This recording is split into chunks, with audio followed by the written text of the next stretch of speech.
I'm starting to hear audio, I think. Okay, all right, we're good. Well, since nobody can hear anything, we can just start from the beginning, like we Yeah. didn't actually start at all. Exactly. Okay. Well, sorry about that again, folks. It is XBR Podcast back again with another one. Your boy MM2K, your boy Nethos, graphic out there. Sorry about that, guys. We're having some technical difficulties, some things not working right. But again, if you can reintroduce Nethos, what we're trying to do here with the show and what particular show we have lined up today, and I'm gonna try to tweak some things in the background. Alrighty, guys, welcome back to XBR. I know it's been a while since we've done this podcast. This is one of my favorite podcasts of the week, but unfortunately, things happen in the background. Moss had to take a little break, and then I had to take a little break, and we're dealing with some stuff in the background, but I promise you, XBR will be coming back very soon. In fact, this may be the start of XBR being weekly again, or bi-weekly, and while that's going on, we're getting ready for E3 coming up here soon. Right now, it's the calm before E3, but I'm enjoying some things. Like right now, I'm playing Mortal Kombat, playing my Apex Legends. Just got another W this morning. And, Moss over there is on the Division 2, and when he's on his free time, he plays more to the Division 2. And when he doesn't have free time, he's still playing the Division 2. So, heavy gaming all around for the Broadband Bullies. And today, we have a very special guest, the Graphic God, one of the best producers. No. The best producer around. Facts. Shut yourself out, Graphic God. I'm so glad you corrected yourself there. No, I won't even take the credit as being the best of anything because I had a lot of people help me out too. So, I give lots of shout outs as much as I can to people like Mike Inferno. There's just too many people to even mention. But anyway, the question was, how am I doing? I'm doing great. It's Friday night. I'm having beer. I'm with my fam. That's all that matters. And that's all that matters. And I hear you just went on vacation, didn't you? Didn't you just relax a bit? Yeah. I just I was in Cuba for a week, and I'm not sure if many Americans go to Cuba yet. I know that there was when Obama was in office. I think he basically made amends with Cuba, and I thought that Cuba and the United States were going to become buddies again, but I think since Trump jumped in, I think he put the kibosh to that. But you guys have a lot of tropical places to go to, many more than us Canadians for sure. So, but we had a great time. I spent a week either on the beach or at the pool, drinking lots of beer, drinking lots of rum, eating, having people bring me stuff. It was just awesome. That's good, man. Because like Neith said, you are the hardest working producer in showbiz, the best out there, and you definitely needed that break, man. Definitely. No, definitely. I appreciate the compliments, guys. Thanks. So, Neith, if you could, I'm still, clacking under the sink and trying to get the drain the Drano down the tubes. If you could just, do a quick rundown of what we're trying to do here at XBR. Yeah, absolutely. So today is a very special XBR episode. We've been wanting to do this for a while, and finally things lined up for us today. So today we will be talking about the ugly side of YouTube gaming, featuring our special guest Graphic God, and talk about how things go behind the scenes, the production value, the meetings, the DMs, talking and getting these articles up and ready, having everyone do their quick knowledge check, because half these people, they hop in a podcast and never read the article. I'm guilty of this. And the amount of work that goes into doing this, like a lot of people assume you get like 3 friends together and you start a podcast, and maybe that's true for some people and maybe they find success that way, but I'm telling you, at least from my experience from doing this for roughly 2 years, I think there's a lot of work that goes into this. There's a lot of I guess you would say infighting sometimes, and that's unfortunate. But honestly, we have the special guest Graphic God here, and nobody knows about working harder, putting the prep time, and doing more for these YouTube shows that, we all take for granted than Graphic God. Like, Graphic God, can you give like an estimation of like the amount of time you do to put on these type of shows, to put on great productions like you have? So like in any given week, I'd be spending anywhere between maybe 10 to 15 hours. And that depends. I mean, there may be a week that goes by that maybe 5 hours, but I'd say the average was 10 to 15. And those hours were spent either doing prep work, like editing, creating skits, coming up with new pop-up animations and voiceovers and things like that. Testing, of course. There was meetings, of course, sometimes during the week that we would get together and discuss what we're going to talk about this week. And yeah, just a lot of that, and a lot of it was just me kind of playing with things, trying things out. You know, like I was not always an expert at this stuff, and I still don't consider myself an expert. I learn stuff all the time, but you know, I had a lot of help from people showing me the ropes. OBS was very daunting in the beginning, and I wasn't actually using it. The beginning of M&C, we were using it was another product. I can't think of it right now. Anyway, I'll think of it during the podcast. But we were using another product, and then when I got familiar with OBS, I realized how much more it could do for us. And that's when we took the whole podcast to the next level. And, you know, we made it seem more like a radio show where we had call-ins, we had voicemails. You know, we had our own little rat pack, if you think about it, or whack pack. We had the same not the same, but we had a lot of the same people calling every week. We had skits from Yoshida, and if you guys remember those some of those were hilarious. Yes, they were. You know, there was just a lot of stuff that we did behind the scenes, and a lot of stuff I did behind the scenes. And but yeah, you're right. You know, like these podcasts aren't simply sit down and click start and start talking. There's a lot of work that's involved in getting them going. And I No, don't the think amount of prep work is ridiculous. And go ahead, Absolutely. MM2K. No, I was going to say, and a lot. I mean, to Jay's point, a lot of people don't understand the work and the dedication that you put on this into that show, and because of all that hard work, that helped boost. You know, whether people want to admit it or not, that helped boost the recognition level of Mooch and Crap. You know, that helps put the spotlight on them. I mean, that something like that was not being done out in the YouTube world everywhere. You know what I'm saying? And me and Nethos was talking about this even before we went on the air. Is that, you know, we were fans of the M&C morning show. You know what I'm saying? Like, for those of you that are longtime followers, we even both have our own embarrassing story. I was going to force Nethos to go first, but I'll go first, being how I had the technical hiccup. So, if you guys remember, I can't remember. I think it was episode 20. I called in. I was a regular caller. You know, I would talk to Jay, have a nice conversation with Jay. Jay would give me the rundown of what to say, when to say it, or whatever, just so it would work with the show. Not exactly what to say, I'm sorry, but when to say it and how to say it, because Mooch and Crap couldn't hear on the other line. I also would send in voice recorded calls too. So one day I introduced myself to Audacity in Adobe Premiere. So I thought I'd be cute and I'd create a skit, right? Well, when I sent the skit in, the volume levels were low. It had something to do with a bicycle bell or whatever. It went over horribly, right? It was the first flush call in YouTube content creation history. So with that being said, I was like, oh man, this is horrible. Everyone was like, oh, boo, boo, you know, throw him off the stage. So I called in the next week and I said, you know what? I learned my lesson.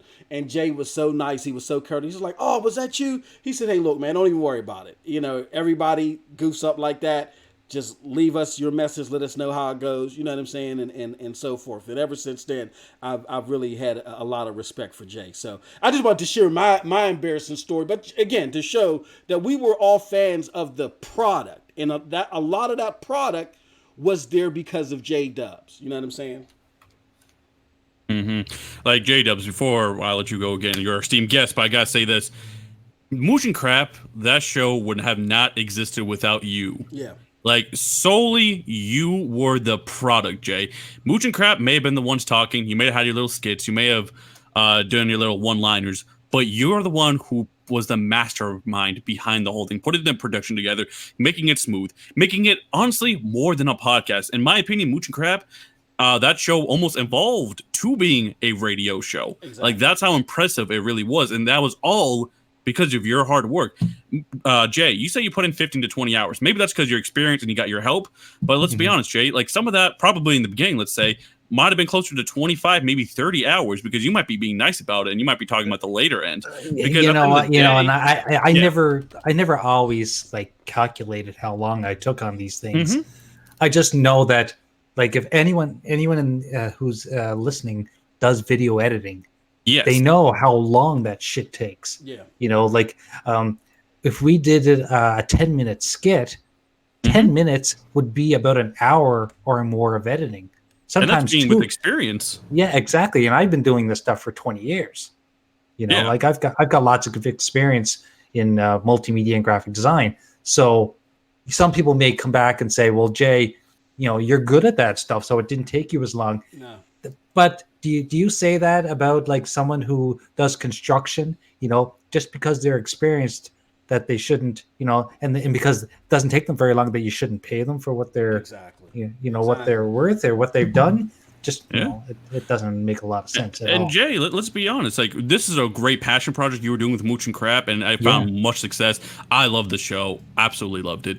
But Jay, you have your own career. You have your own things you have to do back at your own life. So we have to think about it. This 15, 25 hours you're estimating, that's on top of what you're doing in real life. Like, imagine, guys, these podcasters, a lot of them are adults. So they have at least a 30 to 40 hour job, sometimes more. Like Showstopper, for example, I guarantee you he's working about 50 hours, maybe even more sometimes. Imagine doing that and then having like 10 hours. Let's just go down to 10 hours of prep work for these shows. That's a lot of extra time. So you're talking about if he works 40 hours, that's a 50-hour job really he's really doing. And they're doing this because they're passionate. I'm telling you right now, a lot of these podcasts that stick around, like Salty is Gaming here in the chat, he does a fantastic job too. I bet you he puts in at least 10, 20 hours into doing his stuff every week. And he does multiple shows. At least. UK Daz, same story. Andy Mack, shout out to you. I want to shout out to some of you guys for coming in and supporting us. Snow Bunny, great new addition to our other show, Scram Punks, doing a fantastic job there. Cali Rex, he's a small YouTuber like us. He's starting his own podcast. If not, it's already out. I think it was called No Bullshit Gaming.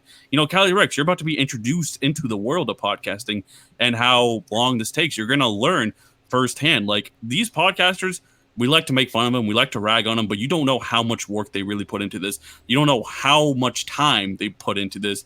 And honestly, we take podcasts for granted, but it's a lot of work. Like Salty's Gaming just said there, it's a lot of work, and he knows it. Yeah. Like me, Salty's Gaming's been around about as long as me. Yeah. Me and him know each other. We were on a podcast a few times. I know he works hard. I know he does. It's a slow grind. You know what I mean? And very slow. It may be quicker for others, but if you have a mentality of, I want to help you out and I want to see you shine. If you have that mentality, then great. But then if you get this mentality like, hey, I'm the greatest thing since sliced bread, put the cape around my neck and you all follow me, then that's where you get into a lot of the things that we're going to discuss today that should be avoided and really shouldn't be part of the community.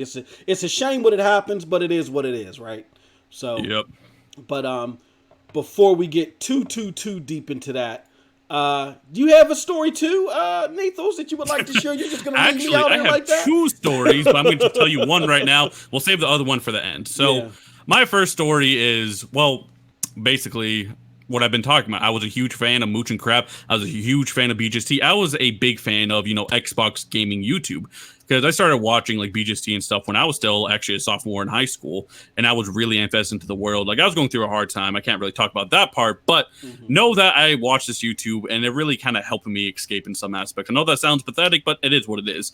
And when I met Zaire and stuff and he allowed me onto the show, it was great, right? I was enthralled. I was hanging out with the godfather of this Xbox community. I know he became a pony, but that's a different story. So I remember I had... Oh, I think the screen just went white. It went. Sorry, guys. Technical difficulties, but, bear with That's me. all right. As long as you can hear the audio, that's what matters. Yeah. And I remember, I had this, like, almost...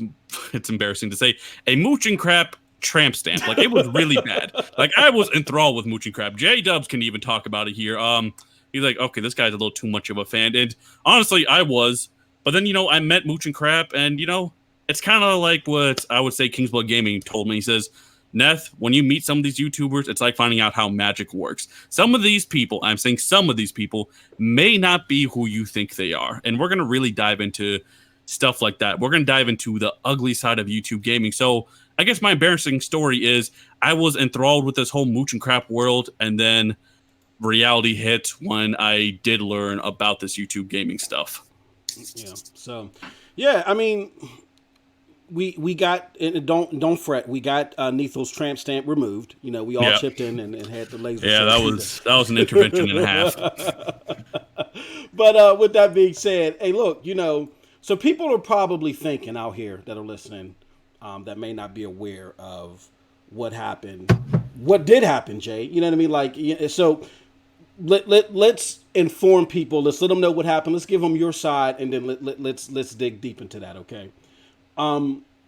But first, to help people understand everything from A to Z, let us know how did you enter this community first and foremost, Jay? So I'm sure this must have happened like a lot of people here back in 2013 during the Xbox One reveal. I was always an Xbox guy, and I've been an Xbox guy for many, many years. When that all happened, and I went on YouTube, of course, to see some content regarding Xbox. And it turned out that everything I was seeing was negative against Xbox, and that was kind of getting me down. Yep. And I came across a couple people that were being positive. One was Zaire, and one was Crap Gamer. Gotcha. And so I started watching their content, mainly because, I don't know, some people may think, well, you know, you're just putting on the rose-colored glasses, but that wasn't it. It was just that I never owned a PlayStation. I'd never had any kind of connection to it. Therefore, you know, anything that was PlayStation related just didn't appeal to me. So I just wanted to see the Xbox stuff, and I wanted to finally find somebody who did have something good to say about it. And these guys were the ones that started it. So I started watching a lot of the YouTube videos, and you know, at the time, I don't think Crap was putting out as many as he does now. But it was, you know, there were 4 or 5 different guys I was watching, but I think the majority were Crap and Zaire. Gotcha. And me being a graphic designer, I started watching Crap a lot, noticing a lot of other people were kind of selling their brand, right? Yep. And you could go online and you could see, like, I was big into Revision 3 at the time. I don't know if anyone remembers Revision 3. Yeah, with Adam Sessler and company. Exactly, right? Yep. So, and I used to go there and watch a lot of their gaming podcasts and stuff, and they had merchandise and stuff. So I thought that was kind of cool. So then one day I was watching Crap, and I thought, you know what? I wonder if this guy would like to have a T-shirt to sell to his fans. And I was noticing that he was getting more and more fans all the time. He was getting more popular. So I sent him an email. He didn't respond. Yeah. And I was like, okay, that's fine. And then it was like probably a month or more. I was probably sending him messages throughout his podcasts. And I might have DM'd him at the time, and I can't remember if back then Twitter would allow you to DM people that weren't following you. I think they would. So I'd DM him, and then finally he got back to me, and he said, oh, that'd be a cool idea. Thanks a lot. So I sent him some designs, and he said, oh, these are really cool. And it was around that time that he got into BGST. Okay. And then it kind of snowballed from there, where he saw what I was providing to him, and he thought, hey, maybe you can help us guys on BGST come up with our own little personas and stuff. And that's where the whole idea of these customized gamer picks came about. They weren't gamer picks at the time. They were just kind of avatars. Gotcha. So then, of course, I designed one for him, and one for Zaire, and one for Showstopper. And I think at the time, who's the other? Worry Wart. I think Worry Wart was in there. Yeah. There's a bunch of them, and they were all doing BGST. So I sent them all designs, and next thing you know, they loved them and they're using them. And then I kind of got moved more into that, and I got connected with Z, and me and Z became pretty good friends. I started designing stuff for Z personally. I started doing avatars for him, and then doing designs for his different podcasts, because there was one time he was doing like 5 podcasts, I think. Okay. And I think what's he down to 3 now? Maybe. I can't remember. Yeah. I think we're down to 3, but it might shoot back up to 8 before the end of the month. I kept designing stuff for him, and then slowly, and I didn't know Mooch at the time, but slowly Mooch moved his way in, Gotcha. and Mooch became part of BGST. And I got to know all the guys that way just by designing them icons and whatever. And to be honest with you, because I'm a designer, it is a hobby as much as it is a job, and I enjoy doing it. So when I'm doing these things for these guys, it's like, it's me playing a video game. It's really, that's how fun I have, how much fun I have designing this stuff. So Mooch and I became close friends, and let's fast forward a bit. Yep. After doing BGST stuff for a while, I guess Mooch and Crap behind the scenes had been talking about the show that they wanted to do. And sorry, I have to actually go back a little bit more than that. When Mooch was doing BGST, he was getting a lot of requests from people to do his own content, not just BGST stuff. Because I guess he was, he was guesting on a bunch of podcasts, but didn't have anything of his own. This was Mooch, you said, right? This was Mooch, yeah. Okay. So Mooch approached me, and he said, "Jay, I see how much talent you have. How would you like to go into business with me, and we build another couple of podcasts?" And they weren't actually podcasts; they were more like pre-recorded stuff that he was going to put onto his site. And he was pitching some ideas to me, and I thought, "Oh, this is a great idea. This is fun stuff. I like this stuff." And he said to me, "Yeah, man." He said, "Why don't we do this?" And I explained to him. I said, "What you're explaining sounds a lot of fun, but it does sound like a lot of work." And he said, "Well, how about this?" He said, "We will share any of the YouTube revenue that comes out of this." Like he said, he'd split it with me 50%. And I was thinking, wow, well, if this gets popular, then maybe this would make a few dollars and I'd have some beer money. Okay. Well, so to make sure everybody caught that, because that's very important, and I think it'll maybe tie in to help people understand, again, what happens behind the scenes. What was that revenue split that was verbally agreed upon? Yeah, it was like, so him and I agreed that he would split it 50%. 50%. Okay, 50-50 split. Okay, I'm sorry. Yeah. Go ahead. Because, I mean, he was providing me with audio. Yep. And not to take anything away from how long it takes to get a good radio cut down, because I know it does. Absolutely, Yeah. And so he would provide me the audio. I would edit it, because, of course, he would have mistakes in his audio. He would say, "Oh, Jay, I'm going to do that again," and I would just cut that out and stuff like that. So he would send me some audio. I would edit it, and then I would incorporate it into some graphics. So if anyone remembers back when Mooch was doing Mooch's Minutes, Growing Up Gaming, and there was one other one. Mooch's Minutes, Growing Up Gaming, and Mooch Reviews. So Mooch had his own damn variety show. Holy shit. Well, yeah. and to be honest with you, when we first released the very first episode of Growing Up Gaming, which was basically the Mooch character, and back then he was like kind of like an Uncle Sam type character. Gotcha. Okay. And because he's all American, he's pro American. Gotcha. That was kind of the persona he was pushing. He still kind of does, I guess. Yeah.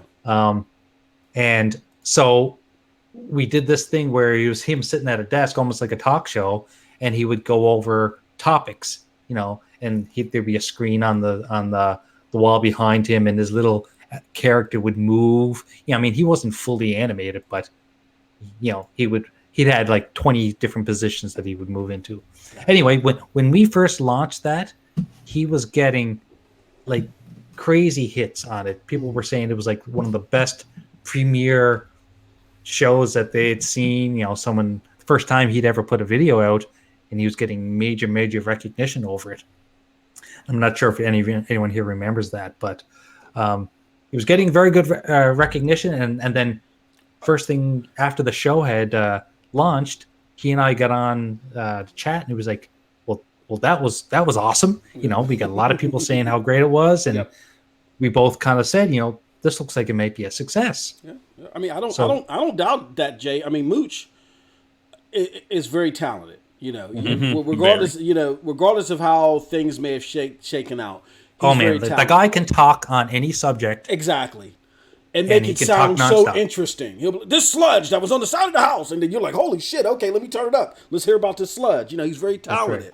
But what's the saying? They use a term here in Canada that he could sell ice cubes to an Eskimo. Yeah, exactly. Yeah, yep. Yeah. That's it.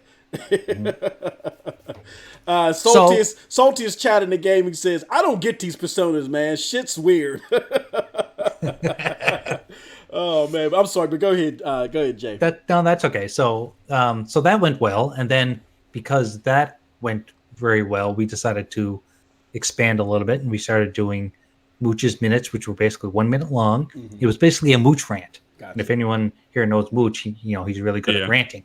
So we would do a Mooch rant, and it would just basically be him and this little character with a funny background with different images popping up. Okay. Anyway, so I produced all that stuff. He would send me the audio, and I'd do it all.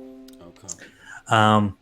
So that went out for a while, and because we were doing so well with that, and I'm going to backtrack a little bit from what I said earlier, he and Crap Gamer, I guess, had a conversation behind the scenes, mm-hmm. and they were thinking that they wanted to do a morning show. Gotcha. Because no one else was doing morning shows at the time, mm-hmm. and they wanted to do something that was unique. And of course, Mooch said, "Well, we should get Jay involved because Jay's doing all my stuff and everyone loves it." And and Jay be the man to do this the right way and make it unique. So they got me involved, and they said, "Jay, would you like to do this?" And I said, "Well, it like I said, it's going to be work, mm-hmm. but let's go ahead and see how it goes." And if anything, it was going to give me some experience because I wanted the experience with OBS. I was very, very green back then, trying to figure this stuff out. And even to this day, I mean, you can, from firsthand experience that OBS can just shit the bed. Oh yeah, absolutely. Whenever it wants. Yep. And we ran into a lot of that. And of course, I was always trying to be proactive and make sure that shit didn't happen. But mm-hmm. Mm-hmm. Yeah, you can never always. That came the moniker Jay. I mean, that's right. That's right. So they approached me with the MNC mornings. I said, "Let's do it." And if anyone goes back and watches the very first MNC morning, you'll see how rough it was. Yeah. Mm-hmm. But because it was so rough, it made me want to be better. Right. Yeah. So I kept improving and kept getting better, and I kept at it. That's why I was spending up to 10 to 20 hours a week trying to perfect it, trying to make it perfect. Because not only was it their reputations on the line, it was mine as well. Even though I'm just Jay, the producer, and I was like the guy in the background that didn't say a whole lot, every episode I was working. Like every episode for 2 hours, sometimes 2.5 hours, I was hitting buttons, making things pop up at the right time, taking phone calls. That was another I think we weren't the first people to do live calls. I believe that was Console Corner. Okay. But we took it to the next level by accepting voicemails. Yeah. Mm-hmm. Yep.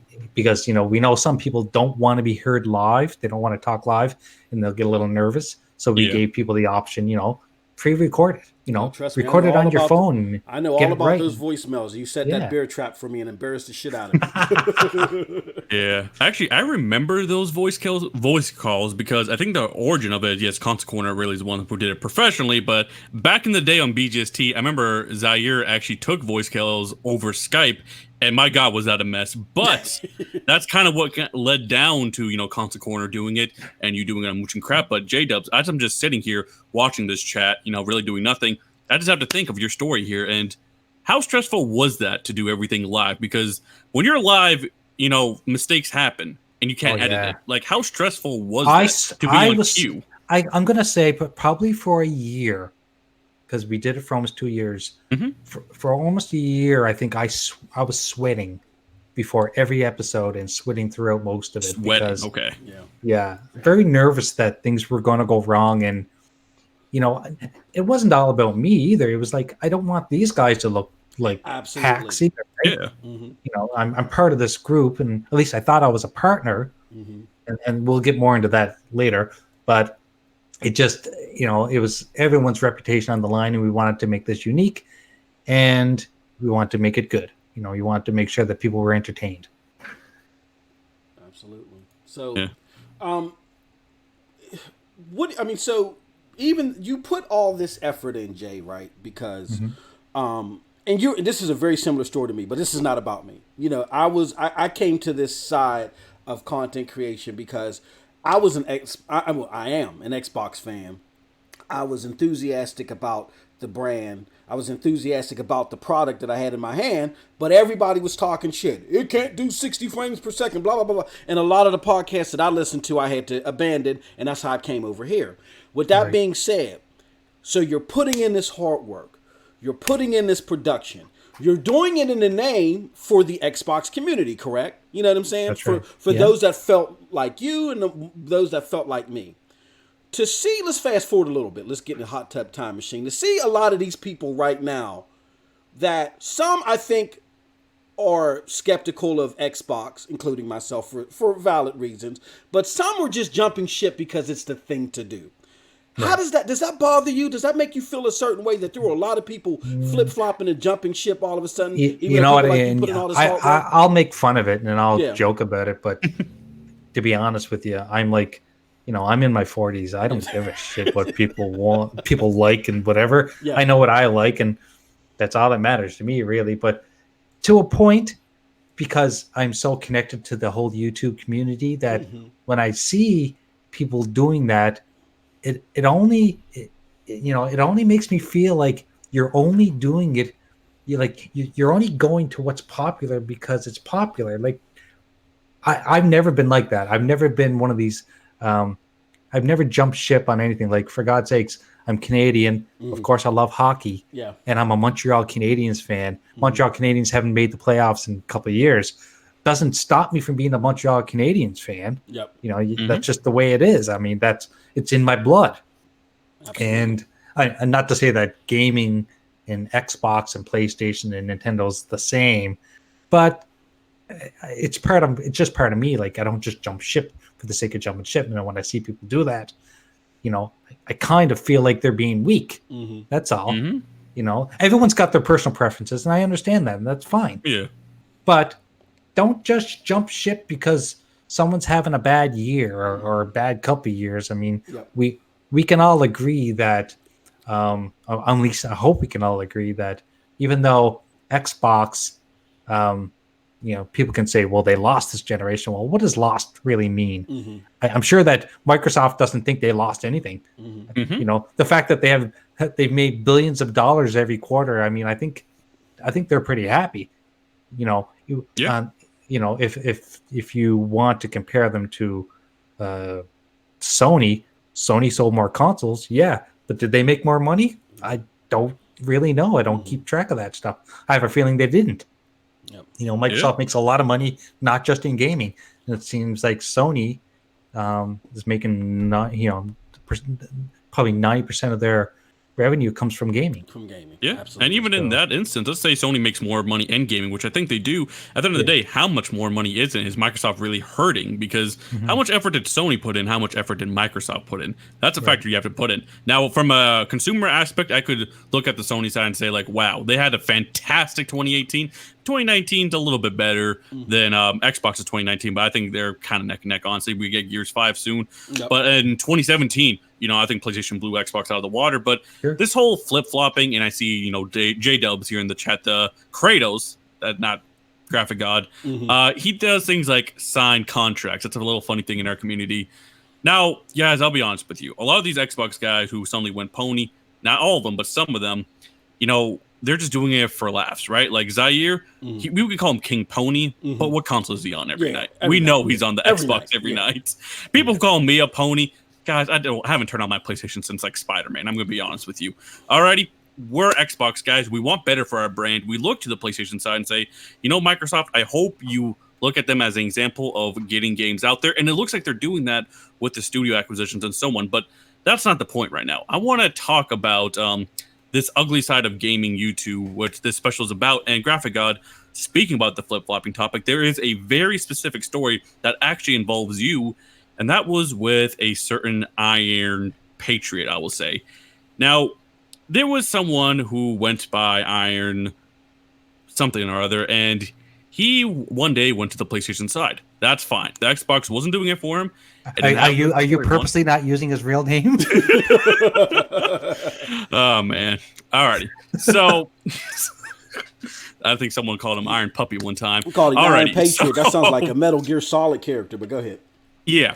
So what ended up happening was, he went to the PlayStation side because Xbox wasn't doing it for him. That's fine. I understand that. Sure. But the way he did it was very interesting because he didn't go to the PlayStation side and to say, like, look, the games are here. He went to the PlayStation side and started shitting on everything Xbox does and even community people. Like, he got to the point where he was cursing out his fellow friends, his fellow podcasters, and so on.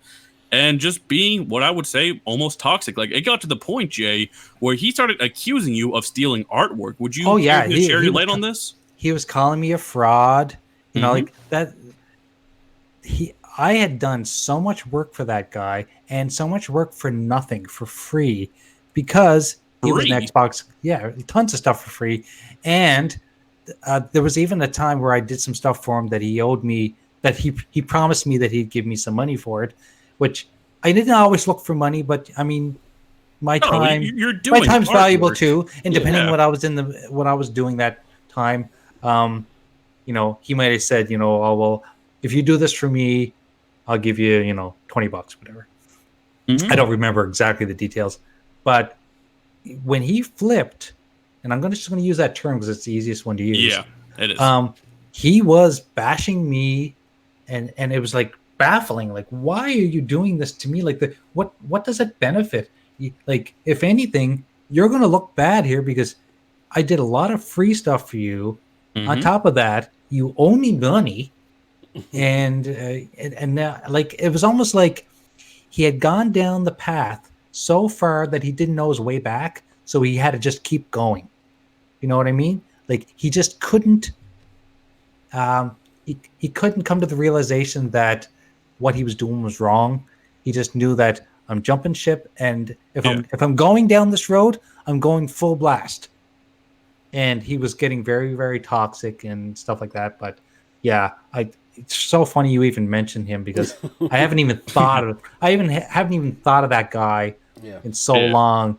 And the reason I mentioned him is because I think like he's really the original flip-flopper, if I can think about it, from the Xbox community at least. Like, I remember when he flip-flopped, that was like the big deal. Like, I remember people were actually calling Mooch and crap back when you were reducing it, and they actually did take some shots at him. And I always did find that funny because that's not about flip-flopping. For example, Zaire, you can say he flip-flopped, right? But he isn't out here bashing community members or whatever, or at least not just for the sake of doing it. Maybe he does it for his own reasons. But he just went out and like just burnt every bridge I can think of. He went and destroyed things. He didn't pay back certain individuals who helped him almost go to E3. That was another bombshell. Yeah, and I remember that. Yeah. J-Dubs, you said you did artwork for him for free. Now, J-Dubs, maybe artwork, you're a professional at it, but I imagine that still takes time, care, effort, blood, sweat. He did that all for free, and I think his response to you was, well, I promoted him. He should be happy. Yeah, well, I would think so. And the one of the avatars that I did for him was probably the most time-consuming and detailed avatar I'd ever done. And it was basically of him holding a shotgun or a lancer. No, Nasher, and very, very, very detailed. And of course, when he first saw it, he was like, "Oh my god, this is amazing!" And it's like, "Listen, buddy, you're welcome. Just take it. I'm glad that you're happy. Go and use it." I mean, that was one thing, but I mean, other than that, I was designing him interfaces. Back then, I think I was also doing the layouts for the Xbox One when you were allowed to put custom layouts in your background on your console.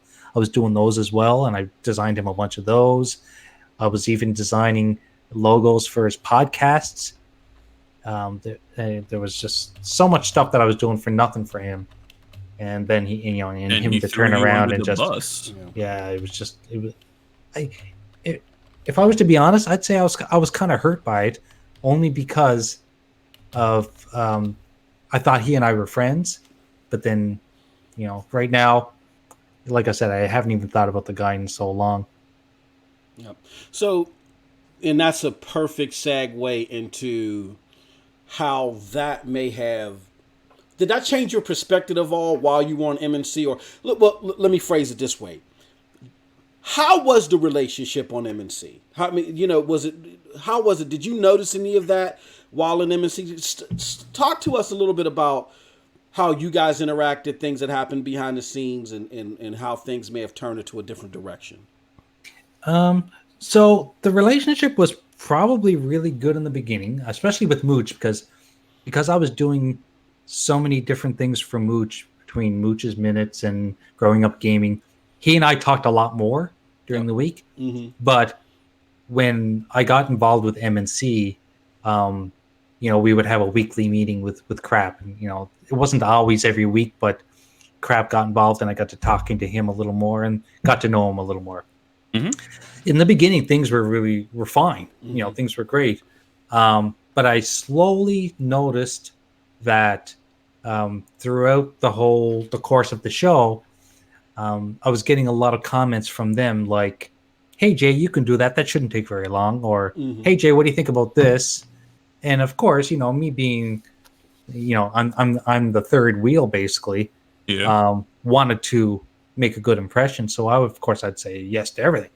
I want to do it. I want to make a name for myself, I guess, in a way. Yep. I mean, I know how shallow that may sound, but I always wanted to get into YouTube, and I just didn't have the personality. I knew that I was kind of shy behind the mic. I'm not the type of person that people will actually want to look at, so it wasn't something that I was really comfortable with. But I thought, my strengths are in graphics and animation and stuff and multimedia, so maybe that's my in onto YouTube. Yep. So, anytime they come up with an idea, I would be like, yeah, let's try it. Let's do it.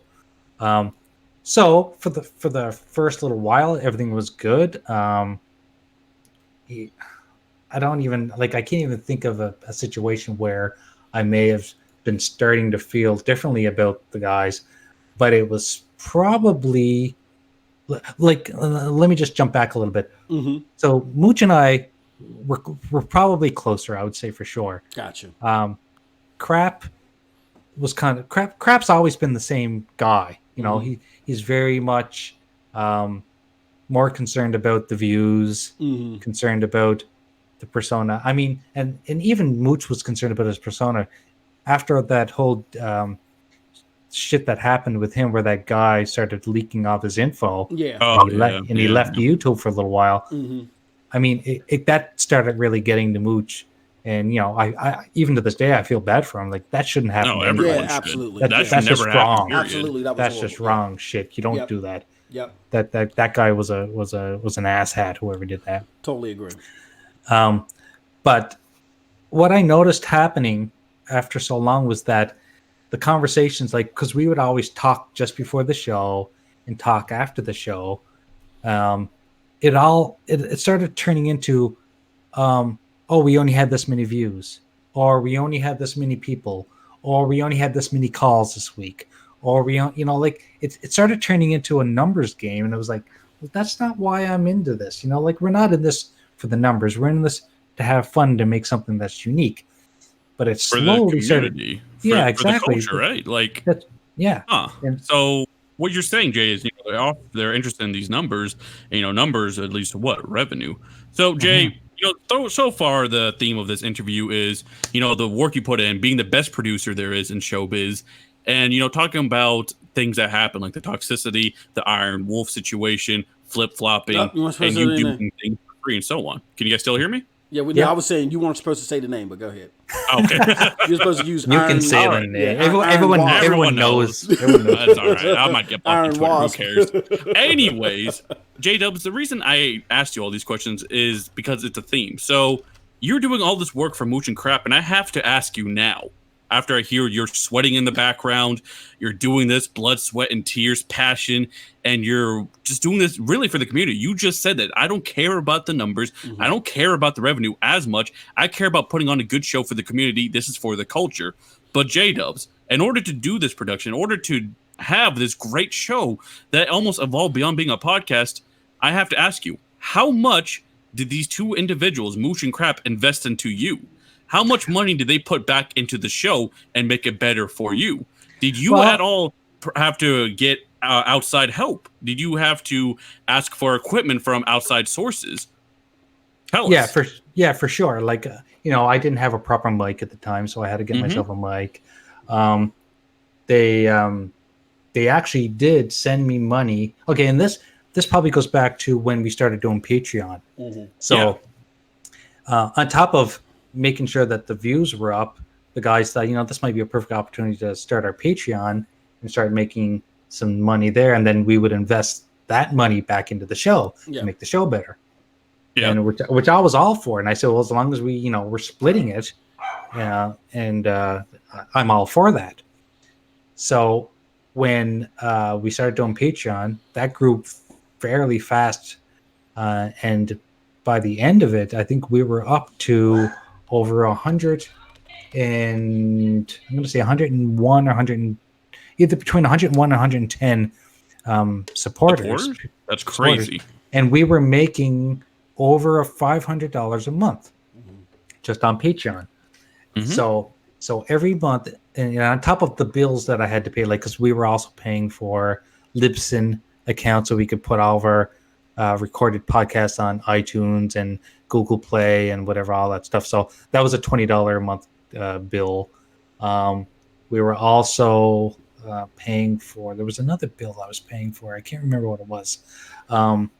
Anyway, you guys were on like iTunes and shit like that too, right? Yeah. We were on iTunes. That's not cheap. Wait, hold on. You were talking about paying bills. What do you mean paying bills? So this Patreon money went to paying bills, but I'm talking about, like, what did they invest into you for doing all this work? Okay, so every month, Mooch or Crap was in control of Patreon, and he would send me $120. So 100 would be for me, and the $20 would be for the Libsyn account. Okay. So it's $120. He said that he was getting 100, Mooch was getting 100, and I was getting 100, and the rest was going to taxes. That's what he was telling me. Taxes. Yeah. I don't know the word of taxes, Moss. You do. Can you elaborate on that for me? What do you mean? What taxes are you talking about? Hold on. I want to make sure that okay, let me digest this, and let me make sure that the chat can digest this. Hold on. So, you each were quote unquote getting 100 supposedly from this Patreon, which I was a Patreon member. Again, I was a Patreon member. So was I. And I had the failing voice recording that I sent in, right? There was more than $300, but set that aside. Let's play devil's advocate. Let's pretend that there was only $300 there, right? Right. Why, under the Patreon system, does any of them have to turn into Grover Warquest and become the tax man? Like, when did that happen? That's not how it works. That's not even how the setup works. So, help us understand, what was the explanation given to you on why they were taking taxes out of your cut? Like you were some rich little kid that couldn't handle your own finances. There was no explanation, really. I kind of didn't even question it. It was just basically that's where the money is going, because I know that there was a couple times where I was saying, I might have said to Crap, that, you're sending me $120, but 20 of that's going to the Libsyn account. The other 100, where's the extra money? But I also forgot to say that also money was put away for the $60 game, because we gave away one $60 game per month. Yeah, fair enough. So that's true. So let me correct that. But still, in the end, the rest of the money, Crap kept saying, well, the rest goes to taxes. So he's saving it up in a pot somewhere under his mattress, I guess. Yeah, are you talking about the Crap gamer tax? Like, what tax are we talking about? Like, I don't get this. Yeah, the tax, the Norquest, the Grover Norquest tax. I guess you know what I mean. Okay, let me ask this. Let me ask this too, because now you've got my spidey senses tingling. What other? When it came to equipment, you announced that they did give you money for equipment one time. Yeah, right? Yeah, I got that. They bought me a an Elgato Stream Deck, Okay. Yeah. so I could basically click the buttons and get the get the scenes jumping around and getting things popping up fairly easily. Because before I was just clicking on the in OBS. And I don't know if a lot of people even know this, but if they've ever seen an image of my setup for MNC Mornings, Yep. Oh yeah. I literally had NASA 3 controls. screens. Yeah. I had that. Yeah, it was like the Batcave. Yeah. I had 2 screens in front of me. One screen had the podcast on it, so I could monitor it and monitor the chat. The other one had our Hangouts on it and had Twitter. And then I had a Surface tablet that had the live calls coming in from Skype, because I had to have them separate because I couldn't have them feeding in. Yeah. And then I also had an iPad, and the iPad was used for the sound effects. I had a soundboard on it. So if anyone, people know me as the one-handed gamer because I play games at one hand, but I literally would have needed like 5 hands to do everything I was doing. But I was taking care of it, and I was swiveling my head back and forth and making sure things were. And all of that clear. for more or less free, because you said the money you do get basically goes straight into paying for the show anyways. Yeah, that's right. So you're doing this while to really say blankly impaired, and you're running literally NASA controls. So J-Dubs, out of all that equipment too, they pay for the Stream Deck. That's cool. Do they really pay for anything else though? They didn't. Okay, so we got a donation from A donation. guy, Okay. and I'm trying to think who the guy was, what his name was. But we got a donation for me to get a mic, and I can't remember his name. I feel bad because if he's listening, I'm not forgetting you on purpose. I'm terrible with names, but well, you know what? Go ahead. Try to remember the name, because I'm sorry. I have to jump in here real quick. Okay, and just answer this question. Okay, so let's try it this way. Me and Nethos run XBR Podcast. You know, for full transparency, after the shows, we talk about shit that we need. Okay, right?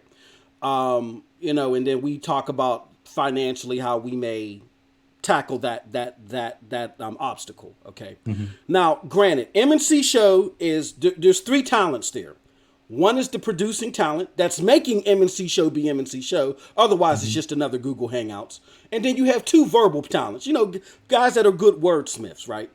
But so what our mind state at XBR is that regardless of what your assigned task is, everybody collectively adds into what makes the show run, right?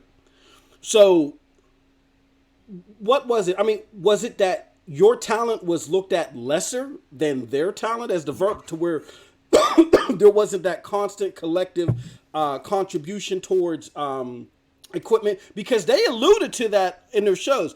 Hey guys, give us money. It's going to go towards the equipment. Was it they alluding to, hey guys, give us money. When we give Jay his cut, he's going to buy equipment. You know what I'm saying? Like, help us understand that piece of it. That's basically kind of how it went. Yeah. Wow. It's funny you even bring that up, is the whole talent side of things. And I'm not taking anything away from anyone who can talk, because that does take some talent. Yeah. That's right. But no word of a lie, Mooch once said to me, because this was during the times when I was getting a little disgruntled about the situation, and I said, I told him, I said, I put a lot of work into the show, and I'm not getting a whole lot out of it. And he said to me that it's just as hard for him to talk for 2 hours as it was for me to do what I did for the week. Hey, let me just throw this in there too. Again, I'm not trying to put a target on anybody's back. I have heard shows with those guys talking, right? Like where one of the bigger topics, Nethos and Jay, has been, what's been going on with crunch and gaming, right? So I'll hear these guys talk about standing and I've stood for several hours and all this other shit, right? But I'm a programmer too. I do programming. I build SQL databases, shit like that for Fortune 500 companies. That's one of the hats that I wear. I wish it was the only hat. When you're programming for several hours a day, every day, for me, I was on a project for 9 months straight. I worked 6 to 7 days a week, 10, 11, 12, 13 hours a day. that's a warp of your mind. The mind is the central, piece or the main piece of your body. When your mind is warped, you can't do anything. So talking and then programming and controlling switchboards are two totally, completely different animals. But I've heard these guys talk about this and try to equate it to other things too. You know what I'm saying? So it sounds like a lot of that was happening here. Is that right? To where they were like, yeah, I would say so. Like they were putting a lot of value on them. Yes, they were the hosts. Yes, they were probably the reason why people were showing up, because they were already established. People knew who they were, and God forbid, I'm going to use the term, they were popular. Yeah, I hate that term. Trying to keep it out of my teenage girls' heads. That popularity is not that important, but no, it doesn't work that way. Ones. Yeah, go ahead. Yeah. That's right. So and that was the reason why they could justify why, that what I did was, not as important as what they were providing to the show. Gotcha. Yeah. And you know what? I find ironic that Mooch in particular told you that, J-Dubs, because Mooch is the one who makes his famous rants about PC gaming and how it's so complicated. Who wants to get under their PC and fix it 24/7? Who wants to go there and mess with their thing? I like to sit back on my couch and game on my console. So I find it ironic that he knows you're working with NASA controls over there, and he says that to you. Yeah, well, that you're working with multiple monitors, with multiple setups, doing a stream deck thing, and he says, well, me just sitting here talking is just as much work as you. Now, I'm not saying he's not doing a lot of work, because absolutely. Mooch has a talent. Believe it or not, Mooch has a talent. Yeah. But the fact that he does that and says, well, your work isn't nearly as much as mine, I find that very ironic. Yeah. I mean, he could literally be a paraplegic sitting there. Yeah, exactly. All he can do is talk. Yeah.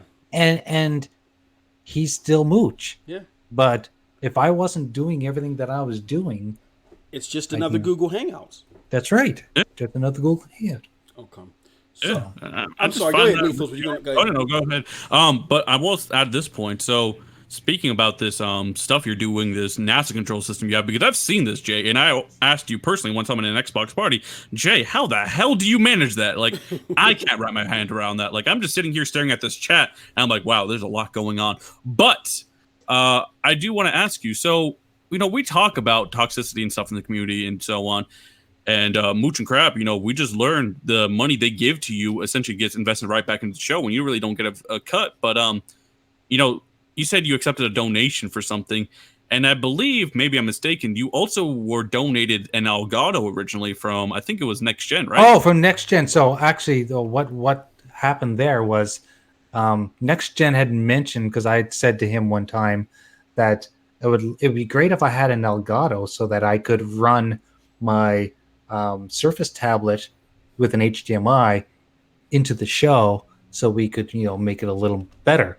So he and I came up with a deal that I was going to create him a quick little intro, and he would send me. So it wasn't donated; it was kind of like payment for. But I can say honestly that the Elgato was probably worth more than the intro I gave him. Yeah, because the intro I gave him, because he just gave you like an Elgato, which an Elgato costs at least $100. But he just gave that to you, and of course made up the intro. But that's something like he's giving back to you, so you can go out and do something. I just find it weird that Zaire, who has nothing to do with the show, went and did that for you.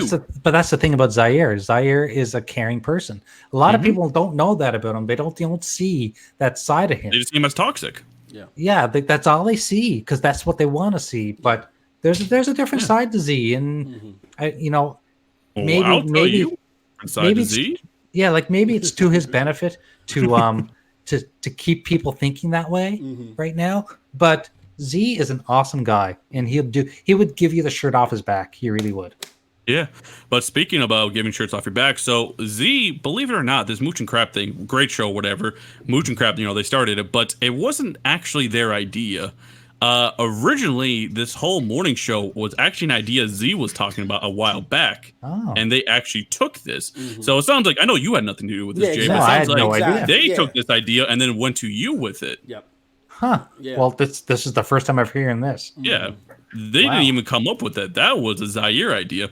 But, he let him keep it. And I think Zaire guest starred one time on that. But I just want people to know, Zaire, who had this idea, who originally was coming up with this show, didn't have it because Mooch and Crap took it and ran with it. And that's cool. They were part of BGST and they took graphic on stuff. And Zaire even donated equipment to the show well, not donated, but you guys know what I mean. Exactly. Yeah. Exactly. Yeah. He didn't just merely say, hey, look, I have an idea. I'm the talent. You find the Elgato, and I'll just speak. About to say, he literally gave you an Elgato, and he didn't ask for much in return. No, not at all. I mean, it was kind of like he probably would have given it to me for nothing, but I kind of said, being the Canadian that I am, I'm like, I don't like to take anything for nothing. Mm-hmm. So I probably said to him at one point, is there anything I can do for you? And he said, well, I want you throw together a little intro for me, and that was probably it, and I would have done that for him for nothing, but because he's Z, but the fact that there was that little exchange, that was benefited both of us. And while you were putting on the Mooch and Crab show, and great talent, and the show was blowing up, did anyone ever approach you to do something similar for their shows? Like, I think, didn't Z approach you one time? Yeah, Z did, and I had a couple other people did, even what's his name? Dealer Gaming did too, but Dealer, interesting. Talk about that. Yeah, Dealer did too, but I was honest with them. I said, listen, MNC takes up enough of my time. Yeah. Mm-hmm. I'm already taking enough time out of my family away from my family to do this.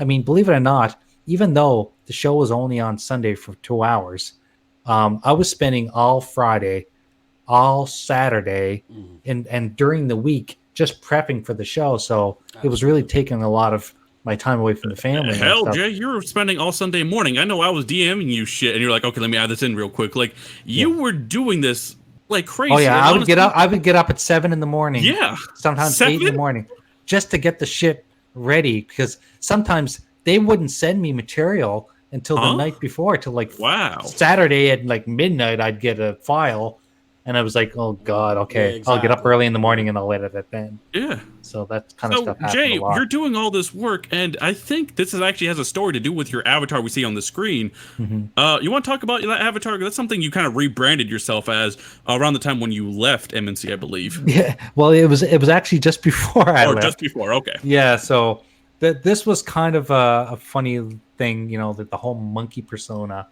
because Mooch was an eagle to represent America. Mm-hmm. Crap was the albino rhino. And so to keep with the whole animal theme, I designed myself as the monkey.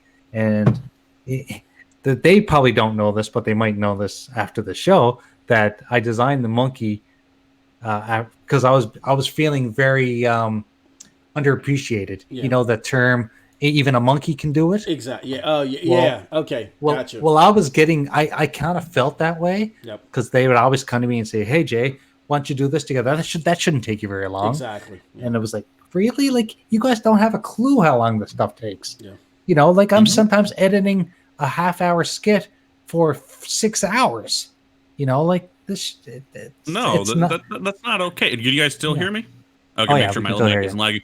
And you're doing this more or less pro bono. Like, you're doing this for free. And I have to ask you, Jay, since you have all the equipment and all that, in order to do these shows, a lot of it as the host and stuff, right? Like, I think they just basically shared your screen. I know Moss has to do a bunch of shit in the tail end, and it takes him like a half an hour to get ready. But he does that for the show, right? So, J-Dub, in order for you to put on this production, wouldn't it have been easier to maybe sometimes switch accounts? Like, were you able to ever access maybe Crap Gamer's account or Mooch's account to make the show better? Well, that was the thing, like, because of the way that the show was running, it ran either on Mooch's channel or Crap's channel. And I, even from the beginning, I was trying to say to them, why don't we put this on all 3 channels? And I was even trying to get them to use OBS, but they didn't want anything to do with it. They didn't want to touch it. They didn't want to learn it. I was the expert, apparently, and I would make things run smoother. So I was the only person that could run it. Therefore, when the shows ran, because they ran on each of their channels, I would basically put their stream keys into OBS. So I was basically running OBS from my computer, but it was streaming on their channels. I often would say, we should put this on 3 channels, because I was trying to at one point boost my viewers on my channel, which I didn't have very many, and I still don't have that many. But I kept getting excuses from them saying, Crap kept saying, oh, that'll kill the channel. That'll kill the channel. We can't have it on 3 different channels because people will stop watching.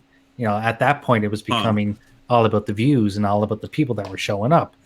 And that was starting to weigh on me quite a bit, that, every show, before the show and after the show, it was talking about, oh, we only had this many views, or we only had this many people in the chat, or we only had this many likes. It was like, it was starting to really bother me. And then around that time was when people started doing super chats. I think super chats came into play.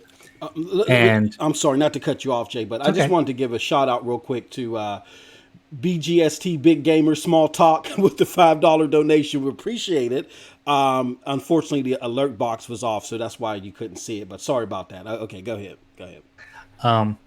So after several pleas with them to share it on 3 channels, and I honestly, I just gave up, asking them. And I even at one point would talk to Mooch behind the scenes, because I was more friends with Mooch than I was with Crap. There was even a point where when Mooch and I were working together so long that we even said, if you ever come to Nova Scotia, please stay with me. And if I ever come to New York, I'm going to stay with you, blah, blah, blah. That's how close we were getting. But I was quickly finding out that he wasn't coming to my defense at all. He wasn't saying to Crap that, yeah, we should share this on 3 channels. And that's when I started realizing that, this show was more than just about creating something unique. To them. It was turning into a revenue stream. Yeah. A revenue stream. Exactly. Yeah. Part of lucky. Go ahead. I mean, it's the elephant in the room, and I'll finally let Moss do some questions. But that's all right.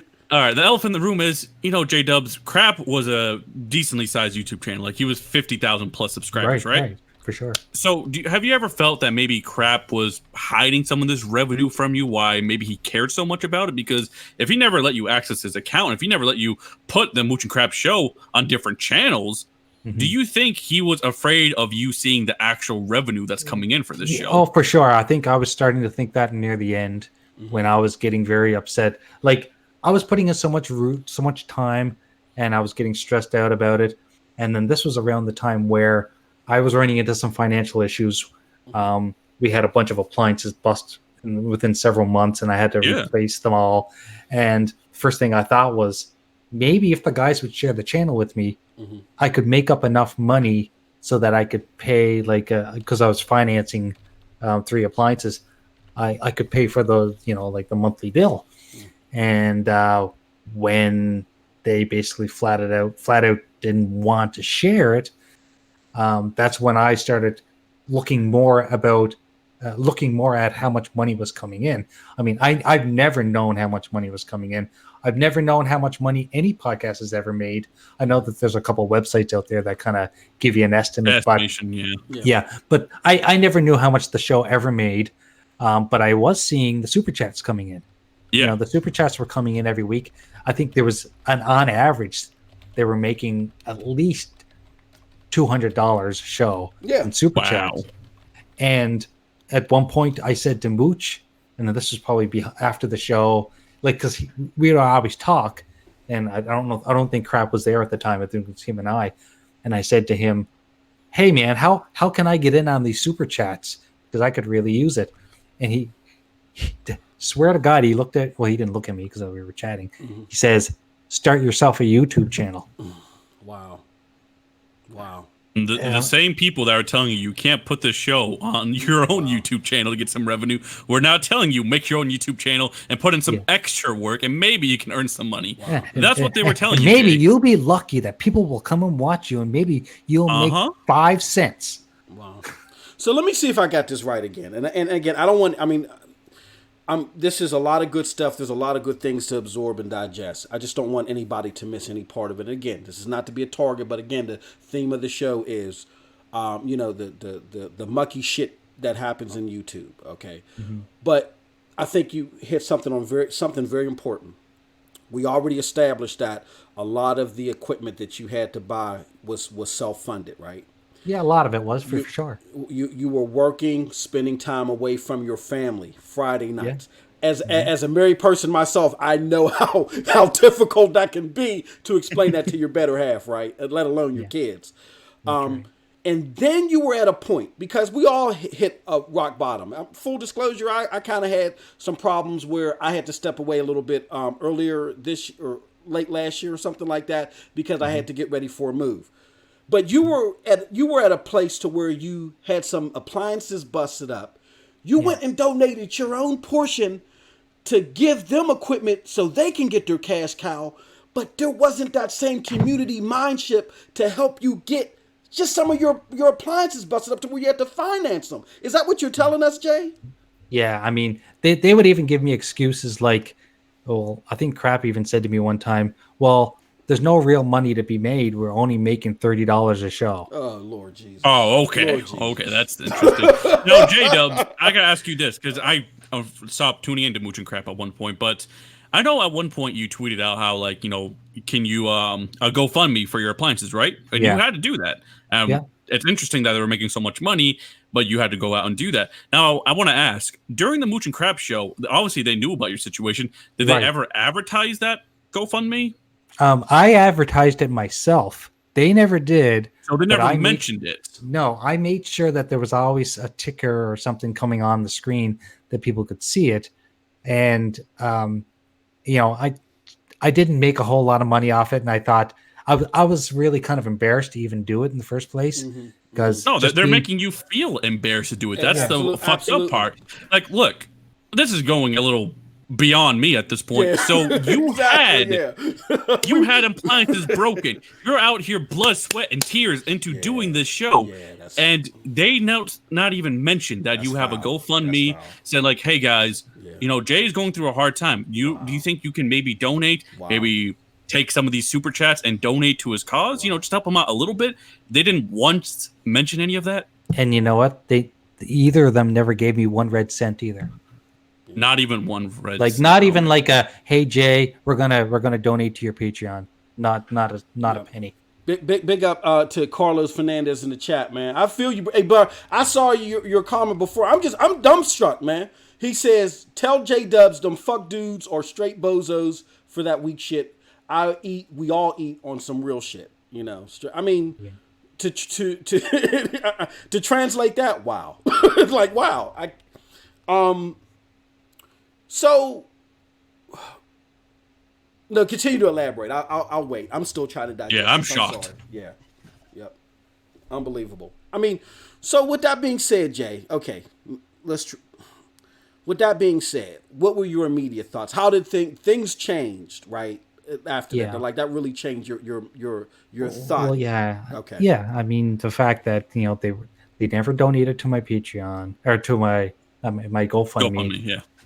They were non-responsive to me to wanting to share the channel revenue with me. Oh shit. And it got to the point where it was like, well, okay, I have these bills I got to pay. And I had started doing the XboxGamerPicks.com. I'm not sure if many people know about that. So I started doing where that. I got my fine avatar. Yeah. So I started doing that so that I could make some extra dollars so I could pay for my bills every month. And it was around then when I realized, you know what? If I was doing avatars more rather than spending 15 to 20 hours a week doing M&C, I could probably get a lot more avatars in and pay my bills. And between the avatars that I do and the shirts that I sell, and if anyone knows, I sell shirts on Redbubble. Just between those two things, I'm just making enough money to pay my $200 and some bill every month.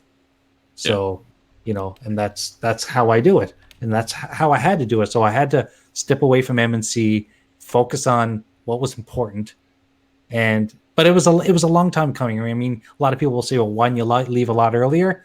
Well, I probably should have. And I think part of me kept thinking, they'll come around, things will get better. but they just never did. So I had to do it. I have to say this, graphic guys, in the beginning of the show, King's Blood Gaming said one thing to me and it really stuck. Some of these YouTubers you meet, it's like learning how magic works. They're not who you think they are. And I really want to address this one thing in the chat from Saltia's Gaming, and he brought up a great point. J-Dubs, you were genuinely going through a hard time. You needed money, you had bills, and all of this, right?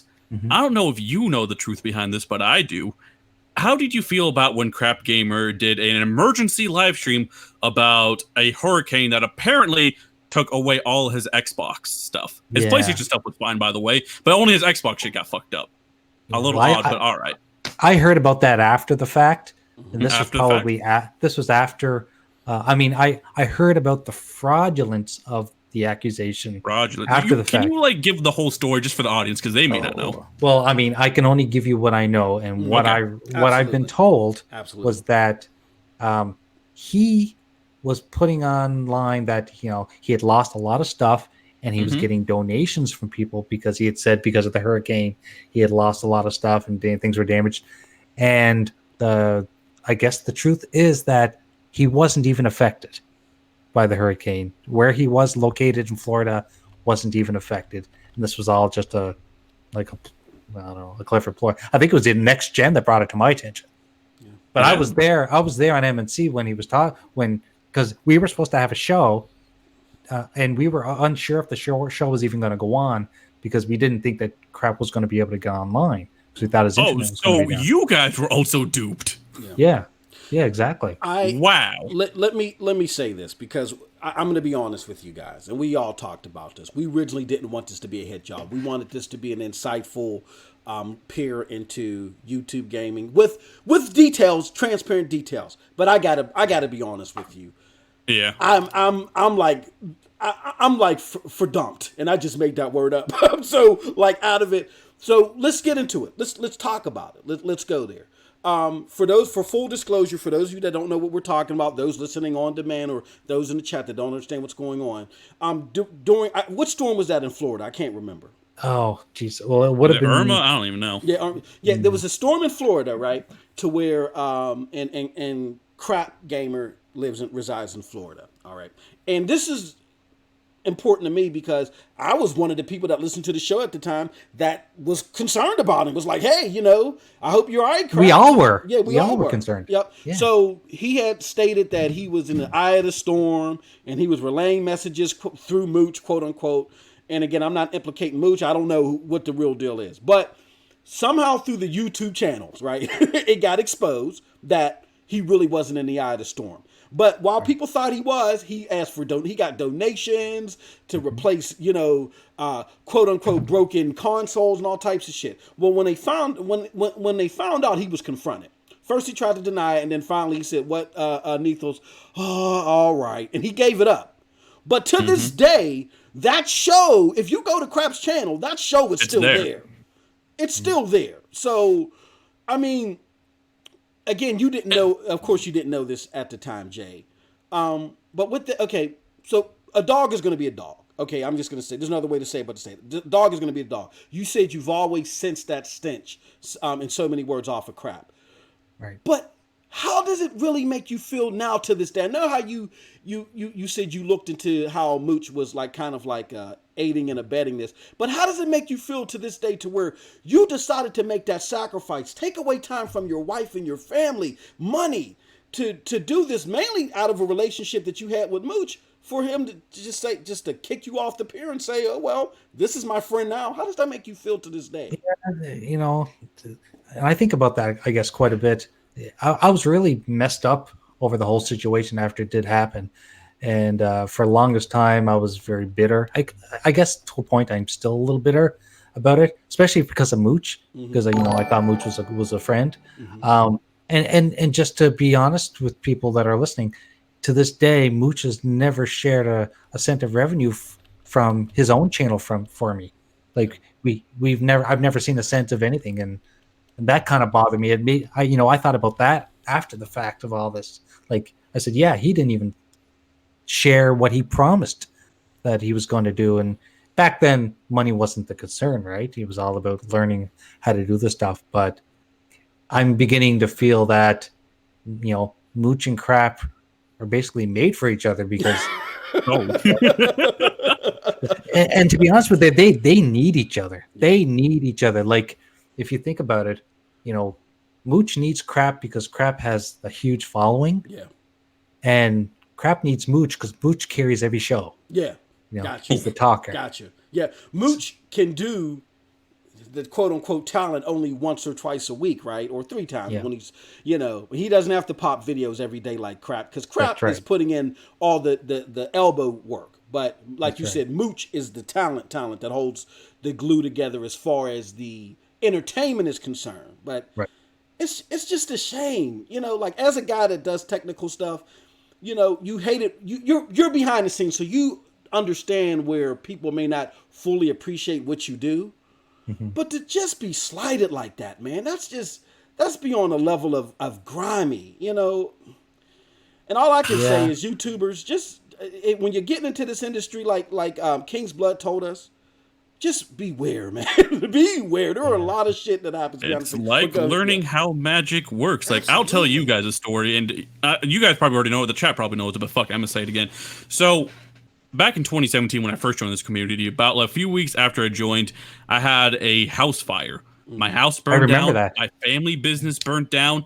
I had the shirt on my back, bare feet. My glasses were gone. And I'm blind as a bat, by the way, without my glasses. So I didn't even see how bad it really was until after the fact when the fire went out and the firefighters left.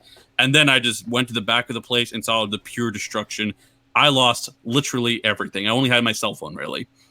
And even in that, I want you guys to know, me and my family, we didn't take a damn cent from anyone because it's just how we're raised. We don't accept help easily, right? We're stubborn. It's to our fault at points. But the fact that we went through that, and Mooch and Crap knew about this, by the way, because I was a huge fan. I remember I was like tweeting a bunch, and it was really sad. But not once did they like DM me or anything saying, "Hey, Neth, you all right?" Not once did they do anything like that. Even Luca DM me like, "You all right?" Mm-hmm. Yeah. And they didn't invite me to their show or anything. They knew I was a huge fan. And I remember J-Dubs, I sent you a video. It was really sad or whatever. And I was like, I'm going to start a YouTube channel. You want to know what happened after they played the little promo on the Mooch and Crap show? Granted, it was a shitty video. But you want to know what happened? They didn't clap. They didn't say, hey, good job, Neth. They just said, no, they just left. They literally left at my YouTube video after it played. Yeah. Just so you know, it was a crappy YouTube video. I'm not going to deny it. It was dog shit. But even though they know what I was going through and probably how fucked up I was at that point, they literally laughed at my YouTube video. Well, just to let people know that, you know, it was all about the image back then for them. It was all about the image. That's why Mooch, when he got, I don't know, it was DDoSed is the proper term to use, but when he got outed, you know, he was pretty pissed about it, and that's why he left for a long time. But when he came back, it was all about, let's make sure we don't do anything that gets us kicked off again or gets somebody pissed off enough that they're going to do that to us again, which to a point I can understand that. Yeah, absolutely. But also, you also have to take into consideration that you don't get anywhere unless you take risks, right? Yeah. You don't go anywhere. You're going to be just like everyone else unless you take risks. And that's kind of why I decided for them, because we were getting the calls in from Yoshida, and then me and Danny got to know each other, and then he started sending videos. And I thought the videos were hilarious.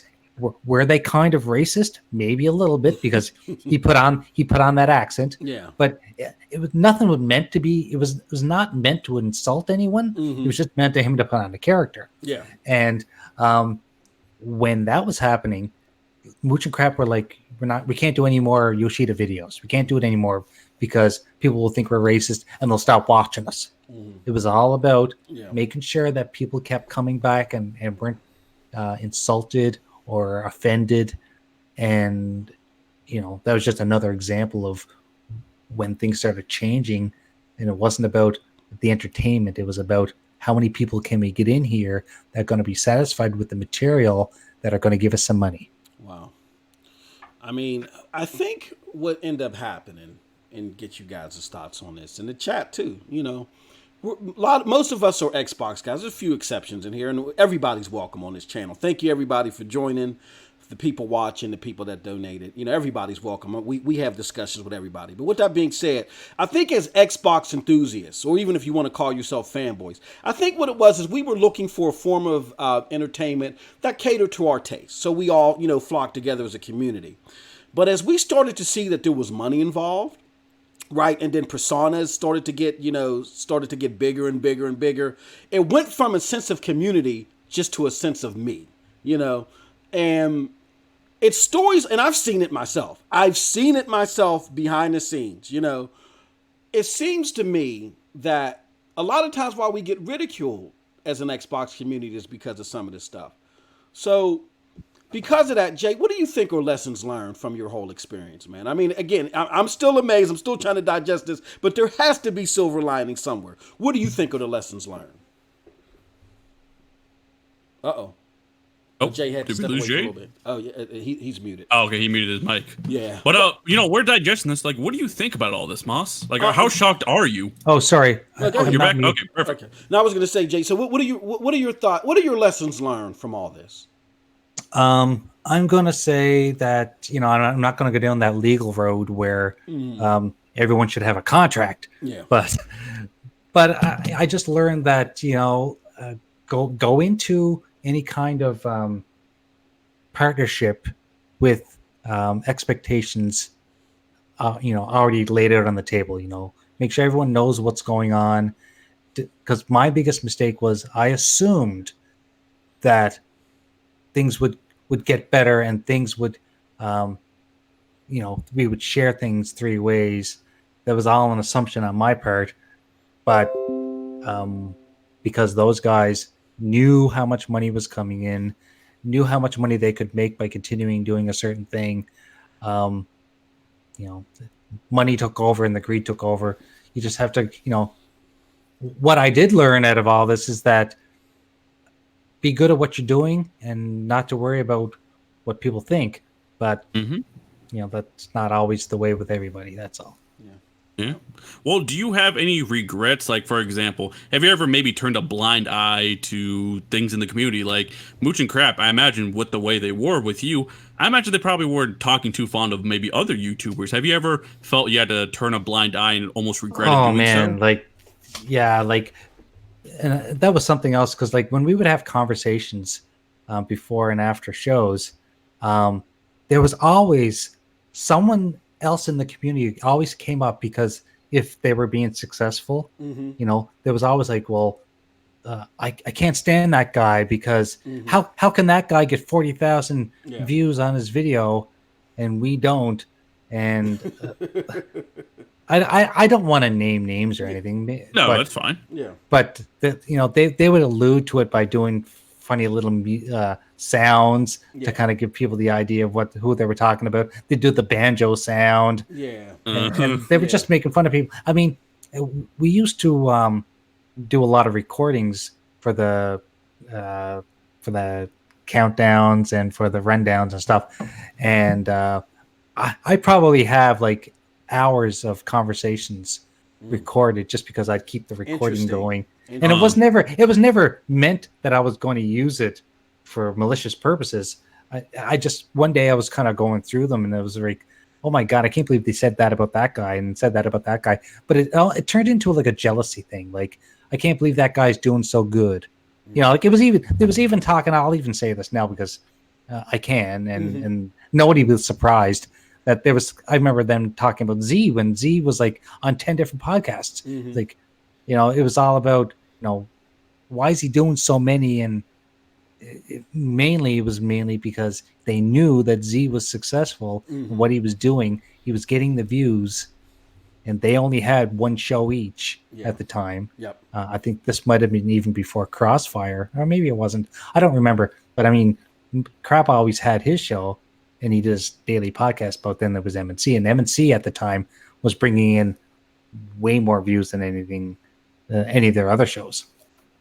But when they saw success coming from other people, all they did was badmouth them, and it was sad. And that's when it started playing on me, because some of these people that were badmouthing, I liked them, and they're friends of mine, and I probably had helped them out somehow, and people can say, well, Jay, you're just as much to blame because you didn't say anything. And you know what? I'll take the L for that, because maybe I didn't say anything. Maybe I was in that stage where I was hoping they were going to, turn, what's the term? Turn a new leaf, maybe? Turn a new leaf and start wanting to share stuff with me. And I was always had that in the back of my mind that at some point we will all be partners. We were supposed to be partners, but I just felt like the unpaid intern. That's all. No, Jay, you didn't feel it, the unpaid. You were the unpaid intern. I'm sorry. You were the unpaid intern. Like, did you ever feel like maybe you were being just foolish this whole time? Yeah. Oh, yeah. I mean, like a lot. Okay. Yeah, quite a bit. Like after the whole thing happened, I was quite embarrassed. I didn't even want to talk to people about it because I know that people would say to me, well, then why did you do it for so long? Well, I did it because I had faith. That was my next question, Jay. Why did you? I'm reading your mind, Mooch. This is why I'm your co-host. But again, it seems like that I've experienced something like that at work. It's like it's a rat race, and people, when they do put you in that position, they psychologically know what they're doing. And it sounds like in order for you to be somebody that defended Xbox at every turn, but in 2019, all of a sudden want to hate Xbox, it's the worst thing ever at the 12th hour, you have to have a sense of psychology, right? A lot of this stuff is psychologically related. And when you get a following like that, when you can turn, and let me give you guys an example. I remember a BGST where my co-host Neethles was on, and you were giving somebody that work. You were giving crap that work about him not liking Spider-Man, but him loving Sunset Overdrive.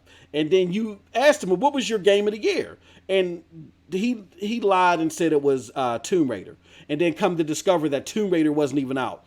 And just that quick, when he got exposed, I can't remember the lie that he came up with. But he came up with a lie that was so quick, so sharp, and so psychologically passing that it just shows you that these people have a way to manipulate people. And I think they probably knew that they were able to put this pressure on you, Jay. Do this, Jay. It shouldn't, quote unquote, it shouldn't take you that long. You see what I'm saying? You see the seeds they were planting? So, I mean, I get it. It was a question I had. But don't down yourself too much. Now you've gone through that experience, and now you can relay it to other people out here on YouTube to help them understand what they shouldn't do or what they shouldn't let other people get away with. It was my fault that I'm Canadian, that's all. I say yes to everything. Those damn Maple Leafs, yeah. Wow. Okay. But, we've been going on for a while, so I guess, do we have any wrap-up questions or anything you want to say, Jay, that we haven't asked you maybe? I don't know. I think we kind of covered quite a bit. Yeah. But, if I was to give any advice to anybody that wants to get into the whole YouTube world, and a good example of someone who came to me who asked me for some advice was Mr. Boomstick XL. Mm-hmm. So he was getting into it. And, he said, Jay, how do I do this? And I just told him to be himself. Mm-hmm. And I helped him out with his avatars and helped him out with his graphics and stuff like that. But, he keeps it positive. Yeah. He really does keep it positive. A lot of people can say that he's putting on an act and, maybe to a point he has to emphasize the positivity a little more than most people. Mm-hmm. Mm-hmm. But that's fine. That's everybody has to have a brand. You got to have a brand. That's right. But I really believe that he's a genuinely good guy. Yeah. I really do. Mm-hmm. He took a chance. He's doing 3 podcasts a week. Mm-hmm. Plus he's doing Mooch's podcast. And, I somewhat feel a little bit bothered by the fact that he's still doing that. And he knows the whole situation as well. Mm-hmm. Anyone that's still doing podcasts with these guys, but yet know who they are, I have to question their integrity. I really do. Yeah. Mm-hmm. I mean, that's fair. I think that's fair. So, I mean, if you're, I'm not insulting anyone. If anyone's listening and you guys are on podcasts with them, that's your business. But just know what you're getting into. You got to look at the man in the mirror. Yeah, I mean, I get what you're saying. It's great to promote positivity and all the other stuff, but then you don't want to step in a toxic realm, and it's kind of difficult to balance both of those. I get exactly what you're saying. So Yeah, and you know, it shocked me the most to know that Mooch was just as selfish. Yeah. You know, maybe in a different way. I mean, Crap's his own person. Yeah. You know, Crap's always had his motives, and Crap has a lot more views and a lot more people, and he sees the money coming in. Yep. And I understand that right now, Crap is probably using YouTube as a source of income. Mm-hmm. I'm pretty positive, and I'm not. I don't know facts, but I'm pretty positive Mooch doesn't need the money. Mm-hmm. Yeah. Okay, he's an engineer. I know how much engineers make. Mm-hmm. Okay. Yep.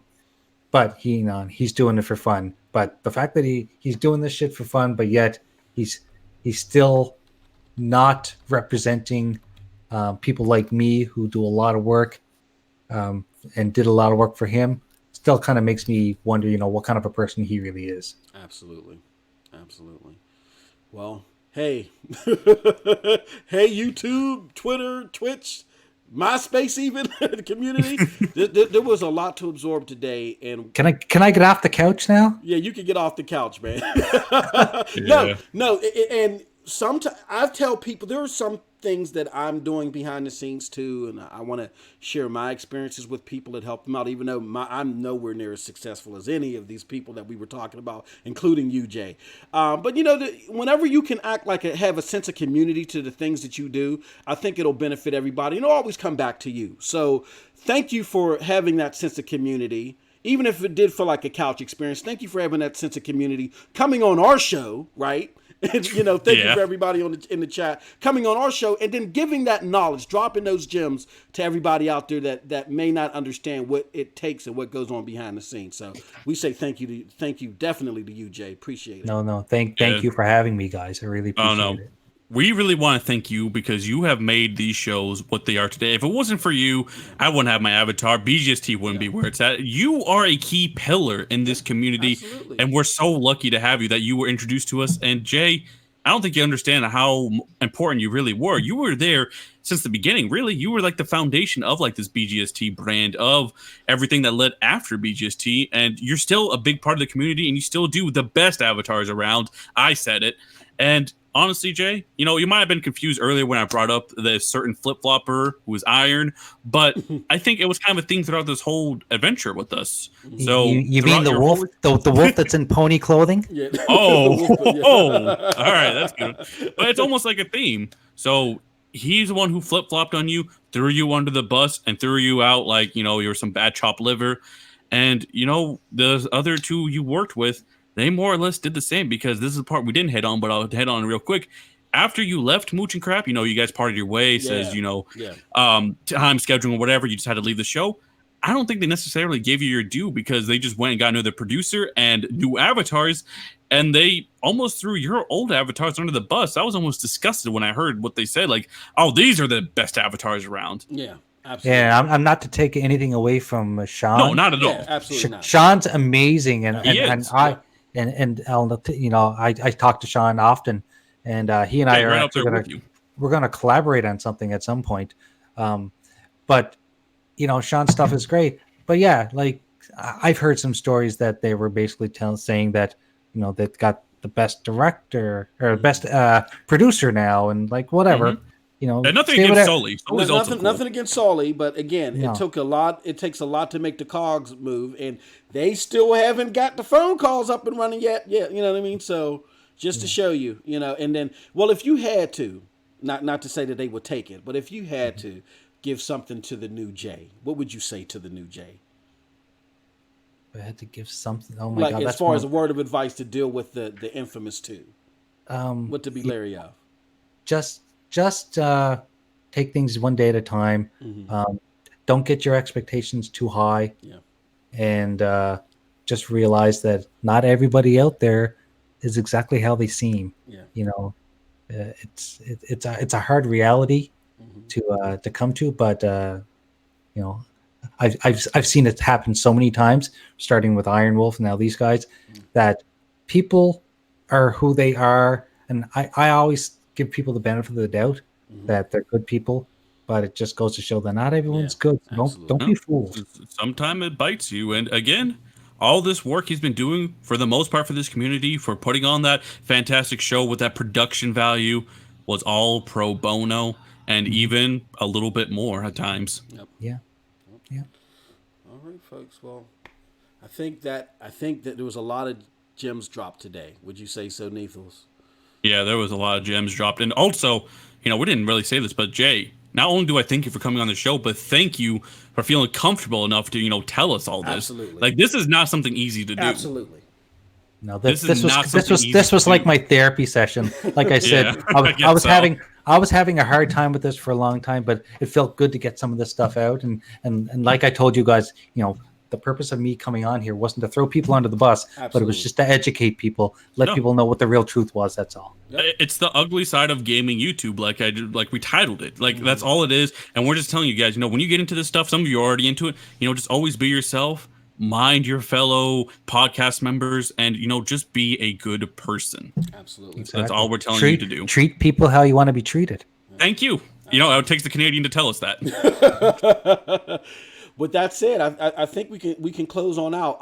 But before we do, I just want to say thank you everybody for coming to this channel, XBR Podcast, Xbox Real Talk Podcast. And the aim of the podcast, again, if you missed it in the beginning, is to talk about all things Xbox gaming, whether it's with Microsoft themselves or even within the community, like how we did today. We're going to try to bring you regular guests on the show. We're going to try to do this either weekly or bi-weekly. We're working on a lot of stuff, so stay tuned.